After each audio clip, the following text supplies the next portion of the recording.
Greetings males and females, in this video I have made 4 Minecraft mobs I personally would love to see in the game, because we need more mobs in, well, the game. So let's begin, before you dislike and leave the video. So for these 4 mobs, I have split them up into 3 categories. One of them will be for the overworld, 1 will be for the nether, and 2 will be for the end, because the end's currently lacking in content. So let's begin. For the overworld, instead of me adding a mob to the sky and terrain of the world of Minecraft, I went for the caves. And while the caves haven't overhauled completely in the 1.17 and 18 Caves and Cliffs update, there is a very minimal amount of exclusive mobs in these caves, only 3 of those being the axolotl, cave spider, and the warden. And while they are decent, I want one that's interesting, unique, and engaging to battle for a reason. But I didn't know what to put in. A spider boss I don't think is interesting, but that might be for another day, who knows. Until I decided, what do caves feature the most? Ores. Yeah, you could probably see where I'm going. So for this, I created what I call the Ore Monstrosity, and here is what gives the reason for you to explore caves. It's a very strong entity whose ability is to slam the ground to create devastating earthquakes that damage nearby entities, and can simply give you a punch to knock you back. Simple, right? Well, no. Unlike every mob in Minecraft, your weapons work more dependent by this entity. What do I mean by this exactly? You know how in Minecraft if you mine an ore with the correct tool, you get their ore. So if you were to kill the ore monstrosity with a wooden tool, you will get coal. Something only wooden tools can gather. Do you see where I'm going with this now?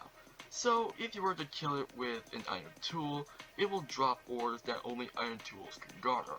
Diamonds, emeralds, redstone, gold, because it's the best. I think it's a really cool mechanic, and definitely worth something that I choose for a Minecraft mob vote. But who knows? Either way, I'm proud of this idea, and I think it's decent. For the next mob, I chose the Nether, a very fiery wasteland filled with all sorts of blazing and smoldering dwellers. But one mob I chose to add on for the Nether are piglins, bipedal pigs who not only are known to make gold useful, but unfortunately had replaced zombie pigmen in modern Minecraft with their zombified piglin counterpart. Rest in pepperoni, zombie pigmen. You were a part of our memories, especially when they were in the reactor cores at the time. But whatever, I'm getting off topic. Anyways, while I am talking about piglins, one in particular stands out, the piglin brood. These are the more tougher class of the piglins, and often regarded as the toughest nether mob. And while they are hard, they are barely any reason to even attack for loot. But what if I could make a piglin type even tougher? Tougher than any nether mob aside from the wither of course. And that's what I did here. I call it the Alpha Piglin, a piglin even tougher than their brood counterpart, with the Hoglin Mohawk, a broken tusk, bigger scars, and torn, shredded clothes, to at least give it that cool factor. Now this mob will rarely spawn in piglin patrols, but it is special for its ability to create piglin ambushes. Yeah, no kidding.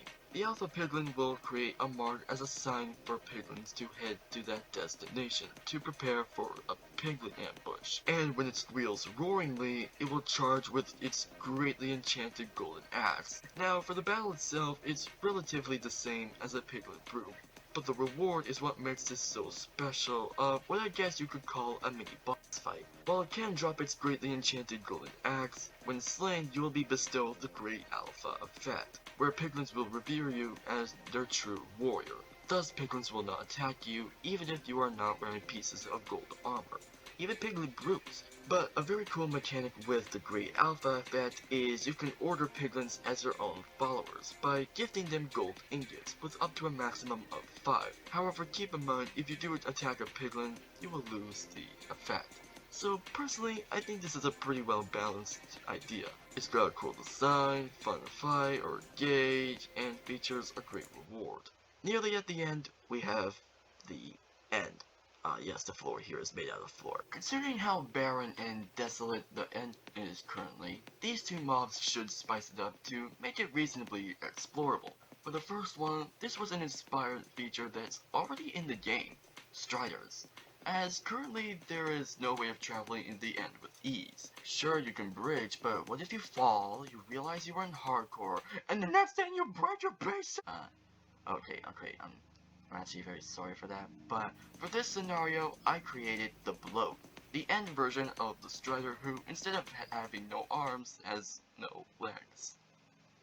Yeah, now how this mob would work is if you wanted to riot like you would with a Strider, it would instead pick you up with its arms and let you embrace the ability of floating or flying, whatever.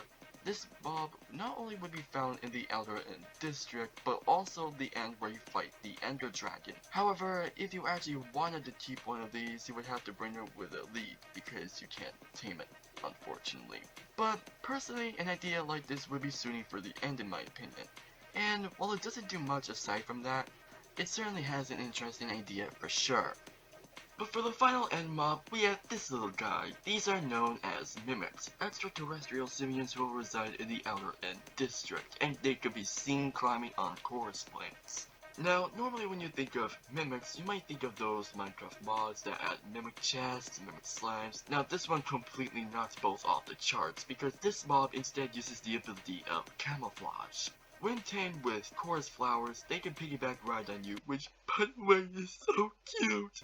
However, this is actually very important, because if you manage to kill a mob, the mimic will morph into the same color of the mob you've slain. And this means that anytime you approach any of the mobs that the mimic's color copies, those mobs will no longer bother you.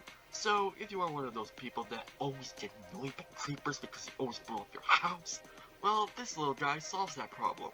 However, I would like to imagine that this function would only work if it is on your back.